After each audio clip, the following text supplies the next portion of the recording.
Hey guys, Lancer here. Hope everyone's doing well. Thanks for joining me. We're looking at some MTG market movers for the week. So let's get right to it.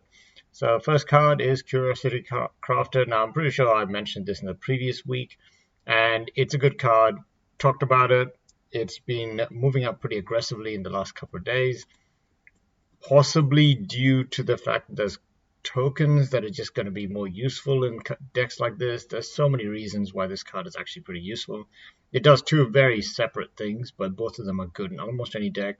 And it's 4 mana for 3/3 with flying and blue. Not too bad either for the body. Alright, so next card. Winter Blast from Legends. Pay X, 1 green. Sorcery, X target creatures become tapped. Winter Blast does 2 damage to each target creature that has flying. Pretty cool card, not on the reserve list. You can get a 27 cents version, which actually looks like it's a bit better, but obviously if you want the black border, you're going to have to go to Legends. This card moved all over the place. Right now, the market is saying $98, but the average is actually way lower, and you can get it for almost $23 on TCG. Obviously, that's a bit old, but since it's not on the reserve list, it's got the value from the fact that it's Legends, and I think for Legends and old cards in general, unless we start hearing about more stimulus measures or the Build Back Better plan, whatever the plan whatever the plan was that they were discussing in Congress to try to get passed, it's going to be really hard for these kinds of cards to move up because there's just not enough liquidity. People aren't as confident to just go and buy cards and speculate anymore because we just don't know when the next government hand is going to come out, especially for America. Now, I will talk about stuff at the end, which is kind of cool. There is reasons why we can still expect things to move up, including some of the cards and markets and crypto and so on. So, next one, Rook Egg Light version from Arabian Nights. Cool. Not on the reserve list. You can get a 49 cents and 50 cents. Very different looking cards, much simpler text. Put into the graveyard from Plague, put a 4/4 red bird creature token with flying into play until at the end of turn. Okay, sure. It's a bit expensive for 4 mana, but there's many useful token decks. And 4/4 flying for 4 mana with the second body blocker and a token can sometimes be cool. Is it worth $38? You let me know. It has been very spiky and looks like it's been controlled by a certain number of people for a long time. We'll see how that goes. Next, Blazing Shoal from Betrayer of Kamigawa. Now, I'm expecting a lot of the Kamigawa cards to just go up because they're just thematic to the new set. I would also be careful because I'm 100% sure, at least from my memory, that Kamigawa should have 2 commander decks that come with it. Would be very surprised if one of them is not. I know that we just had a Ninjutsu Commander come out recently, but I'd be surprised if they don't reprint some of the more expensive cards that were in the previous Kamigawa sets and create some new ones that'll work really well. So while a lot of people might just speculate with a lot of the Kamigawa cards that are just decent, I would be careful because they might reprint a few of them that just need reprinting because there aren't many of them and they're kind of expensive and will help Wizards of the Coast sell the product. So you got Blazing Shoals, pay X, 2 red for an instant arcane. May be useful. You may remove a red card with converted mana cost X from your hand from the game rather than pay blazing cost mana cost. Target creature gets +X/+0 until end of turn. Pretty cool party trick. You can send this in, get rid of a decent sized creature, and swing in for lethal, assuming that they assume that you don't have anything in hand because you tapped out. Cool. Not on the reserve list, no other printing. $2 is actually kind of cheap. This is actually a pretty cool trick. But it was never super cheap. It was always in the $1.60 range. Earthquake from Classic 6th edition. Pay X, 1 red for a sorcery. Earthquake deals X damage to each creature without flying and each player. Spiking up pretty aggressively. I'm pretty sure this card's been printed many times. Yep, many times. So it's a good card, but it's been printed plenty of times, so the spike is unusual. Well, this one's obviously a weird one because there's not many of the Kamigawa Neon Dynasty cards out there. But a Satura, which is the really broken one, which lets you play Ulamog on turn 4, sneak him out for unblockable, or Blightsteel Colossus. Like seriously, I don't know what the committee is going to do about this card. They're gonna probably have to ban him because this guy in competitive Commander is probably one of the I guess competitor commander cares about the cards themselves. But for 3 mana for a 2/4, which lets you get ninjutsu, card draw, this just does a lot of cool things. And I feel like this is going to be one of those ban cards if they're not careful with how much it's pushed. Stitched Together from Commander, pretty cool card. Few different printings, but it is moving up pretty aggressively from a low of 99 cents, now sitting around about $3. Shivan Dragon from Revised Edition, so a revised card. It is nothing special about this card. It is just revised. People are just buying it out because they can or want to. It was a rare in this set, I think, but there's a 45 cents version of it, so on and so forth. I'm pretty sure I got some starter decks that had this card. You're getting it because it's got the cool art, it's got the revised edition. That's the main thing, it's not a reserve list. Didgeridoo, on the other hand, is a reserve list card being bought out twice, 3 times possibly, in the past couple of years. And it's heavily manipulated. Like, you can see these spikes. Someone's just not letting it settle on the $20. When it hits 20, they're buying, and they're buying in large amounts. So there's a chance that this card could spike up a bit more. Probably hit the $40 range before it comes back down, but this is not healthy. So we'll have to see it goes. Because pretty much what this shows me is someone buys out the entire market and slowly sells in, and then buys back in when it hits about the $20 and slowly sells in, and they're doing it again. Or at least people are predicting they're doing it again, and this is worrying. Time Sieve from Double Masters. Cool card, mostly in artifact deck, 75 cents, nothing too crazy. Rotting Rats from Plane Chase, discard card. Yeah, not too bad. It's sitting at about $1.78. Florian Voldaren Skyon from Innistrad Midnight Hunt. Now, this guy actually looked pretty cool. I think it's mostly because he lets you play around with your cards in the, like a red-black lets you draw cards or filter through cards. Not too bad. You usually need blue for that. But you can get him from TCG for 20 cents, and he's actually not that bad for a vampire in a vampire deck. 3 mana for 3/3 with first strike. Nicobolus from Legends. So Legends, Nicobolus, it's an iconic card. The cheapest you can get him from is from the list at $2 or time shifted at $2.51. Chronicles at $2.55. But if you want a Legends copy, the original time that he was printed, the oldest card that he is on, this is probably where you're going to have to go. And is he worth it at this point? I don't know. That really depends on how you grew up. Metalwork Colossus from Secret Lair series. I did not expect this card to hold so much weight, but it is still sitting at, it's crazy. It's sitting at like almost $14 when you had to look at the Kaladesh version as 99 cents. And the pre-release version is $5.13. And they got the Secret Lairs version at $20. I think the only reason is not many people bought them, but then who's buying them now from the people that did buy them? It's weird. Market price does not mean that it's been sold about. So people could be just manipulating these after they bought them. We'll have to see who buys. Now, Maldifred is a good card. I have it in plenty of decks, but it's also been printed so many times that the average price is about 48 cents. So, cute card. I mean, it's legit, it's legal. It looks like someone had fun when they were drawing it, but is it worth $14? That depends on how rare you think it is and how many were sold and what the buyer wants. Abomination from Legends. This card's been on the series a few times. You can see that from the history that I would have covered this many times in the past. It is not on the reserve list. The 4th edition is worth 25 cents. This is worth $1.70. It's sitting at around $5.23, but TCG says you can get it for $1.70. I'm not too sure if that's even worth it. Okay, so moving on to the revised dual land section. So nothing crazy happening yet, but I'm 100% sure something is brewing.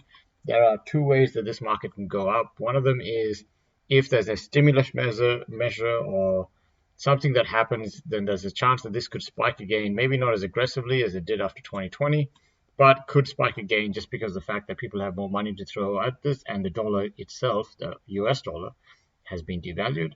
If that doesn't happen, then this could just slowly drift down as people try to find the new floor price for it, and it could be quite a bit lower. Now, I'm not expecting it to drop down to, let's say, $200, but I'm expecting it to probably settle around about $300, $350 range if it comes back down. If it spikes up again, I'm not expecting it to go anywhere further than what it has right now. Probably hit 500 and then stabilize once again. You got plateau sitting around about the 340. It'll probably drop a bit if nothing else comes out. TCG plays $263, but have to find out what they say. Tiger's what I'm keeping an eye on. Very flat line, small spikes here and there. You can see that the market has been down for a long time. Already played, you can get for 349. Near mint for 449. I missed a really good opportunity. That one time where I'm sure I saw the Tiger selling for like 278 or something just a couple of months ago. It was crazy. I don't know what they were thinking. But it was on TCG, but I couldn't order any. They weren't shipping.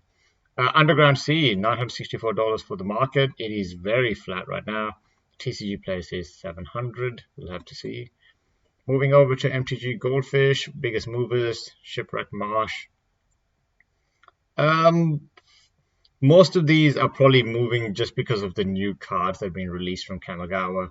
So we'll have to see how it ends up. A lot of the dual lands are moving. You got Meathook Massacre, which is just an insane card, now sitting at $47. Crazy. Goldspan Dragon, $35. Restoration Florian moved up by 40% today. That's pretty impressive. Morbid Opportunist. Now this is mostly for standard. So I'm expecting this to change quite a bit in the next couple of days as more spoilers come in from Kamigawa. Moving to, let's go to Pioneer first. So Pioneer, we have Guild Path Informant, which is a rogue, which could help, and it's got Proliferate when it deals damage. Not too bad, especially if you can sneak it in with Ninjutsu. Temporal Trespass, pretty good card, 15% gain for the week, sitting at $11.14. And Sarkin Firebound, now sitting at $10. Nothing else too crazy coming in.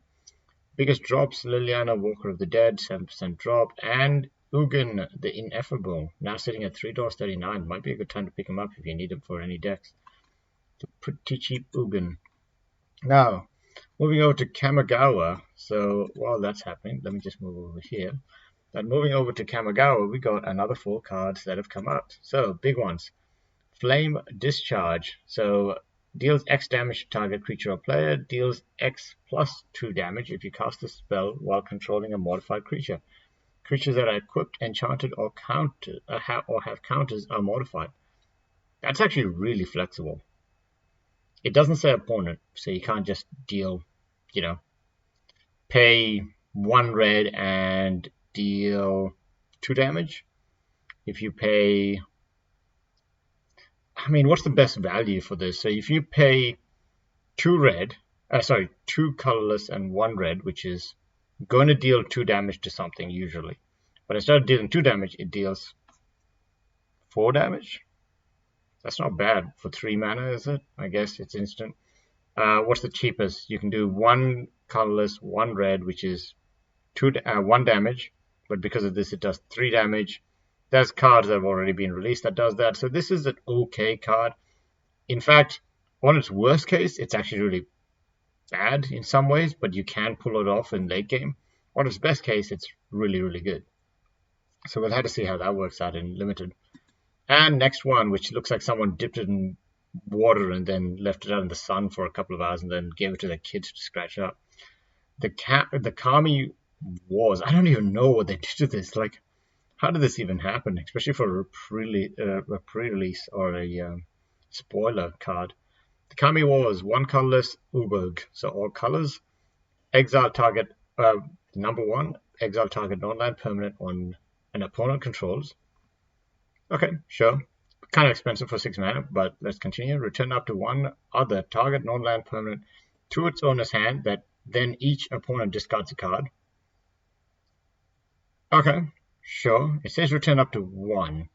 So you can return 1, but then every one of your opponents has to discard a card, which is okay. You can target, I guess, 1 kind of removal. And last one, exile the saga, then return to the battlefield transformed under your control. It turns into a 6/6 Dragon Spirit. Ogachi Made Manifest is all colors. Okay. Has flying and trample. Whenever Ogachi attacks, defending player chooses a non-land card in your graveyard. Return that card to your hand. Ogachi gets +X +0 until end of turn, where X is the mana value of that card. Is that good? It feels okay, but it feels like you have to jump through a lot of hoops, and that's going to take 3 turns to get to that point in the first place. We'll have to see how that goes. It might be pretty good because it comes with a removal, a bounce, a discard, and then at the end, a flying 6/6 trample for 6 mana. It just means that you have to wait for 3 turns. Also, when it turns into the new creature, does that creature immediately have haste? Guess I never thought about it because it flips from an enchantment into a creature. The enchantment is already on the field. When it turns into the creature, will you be able to attack with it on turn 3? That's not too bad then. Okay, and the last 2, Nezumi Prowler, 1 colorless, 1 black for a 3/1. Ninjutsu, 1 colorless, 1 black.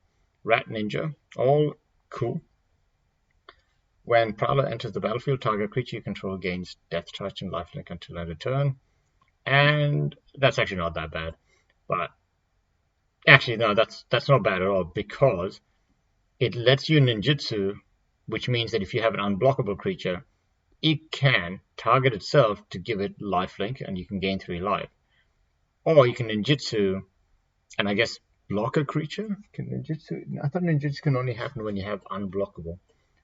When damage is about to go through, then you can ninjutsu. I didn't think you can ninjutsu if the creature becomes blocked, but maybe you can, in which case you can give it Death Touch and Lifelink and make it a cool combat card. This is a tough one. I think it's actually not that bad at all. And then you got Juki Trainee, 1 colorless, 1 green for 2/2 bear. No, it's not bad. It's a human samurai. When Juki Trainee blocks or becomes blocked, it gets +1/+1 until end turn, but this does not have the keyword Bushido, which is weird because I'm sure that Kamigawa and all of those 3 had keyword if the card has Bushido, it does something fancy. Maybe I'm misremembering it. But the fact that it doesn't have Bushido means that you're not probably going to get Bushido support directly. You're probably going to do something in a weird sideways movement. Okay, and the last thing I want to do was have a quick look at what's happening around the market. So dollar is still pulling off some strength, but that doesn't seem to matter because this actually might be an illusion. When the dollar gains strength, you usually think that other assets are going to go down in value. But what if they are tricking us by making every currency devalue at almost the exact same rate, which they must know of in some ways or some form? And because of that, every asset is still going up in value, including stocks, crypto, cards, and houses, because everyone, or at least some people, understand that no matter how high the dollar goes, it's weighted around the basket of currencies like the Australian dollar and the US dollar. Sorry, the US dollar is what we care about, the Japanese yen, and so on. So it's impossible to tell if the dollar is actually gaining strength. It's gaining strength compared to other currencies, but it's gaining strength compared to stuff. But gold cannot make up its mind. Gold cannot break 1800, but it does not want to go any lower. And it looks like it's gaining strength again, but it looks like it's about to drop off. This is tricky because if gold doesn't show some kind of strength, it means that the dollar is going to win. And if the dollar wins, then that means asset prices should come down. And yet it's not. So this is a weird one. Also, I had an idea that cryptocurrencies are allowed to be traded in a lot of other countries because cryptocurrencies act like a suction for inflation. When high inflation happens, it's usually because people are putting money into bread and rent and stuff that matters. But the reason why houses got taken out of the CPI for the US and a lot of other countries is because house investment wasn't thought of as crucial for living. So instead, they put the rent in, but they took the houses out. So that means houses can be speculated and absorb a lot of the liquidity that gets printed, and it provides funding and a lot of other things that the economy apparently needs from the central government, the central banks around the world. But it also means that it doesn't change the inflation equation. If rents go up, that's different. So what I'm thinking is that the reason why crypto is allowed to continue existing right now is because it has absorbed a lot of the excess liquidity. People are investing in things, and truthfully, it's a weird world we live in right now. I understand a lot of things about crypto, but why and this is coming from someone that has a very small amount that I put aside for crypto, for speculation only, but why would someone be happy to invest in crypto if they could just buy something solid to sit on for a while? So NFTs and cryptos feel to me like a blank suction of liquidity. The reason why the reserve list is so attractive to some people is because it's the exact opposite of that. It's tangible and it doesn't just disappear. I mean, NFTs, sure, you could. The only way that cryptos and NFTs could become the assets that people think they are right now is if all of the wealthy people decide to create a system around it similar to what the governments around the world have for housing, which is if all the wealthy people decide to limit the amount of houses that can be created on their area of the land, the governments around the world lock out areas to build until they feel like it's okay to start building. Like, let's say there's 13,000, 14,000 cryptocurrencies right now. If there's a new law that says if you make another cryptocurrency, you're going to be in jail for the next 10 years of your life, cryptocurrencies will go to the moon. Same thing with NFTs, which is if you make any NFTs, you're going to go to jail. We need to regulate it. We need to make sure it's all well and controlled. That's when I would probably say that these have good value, because otherwise it's just such a weird way to contain wealth. Anyways, guys, that's just a bit of rambling. I'm going to continue these kinds of things in the future. And thanks for listening to me. Have a good day and see you guys later.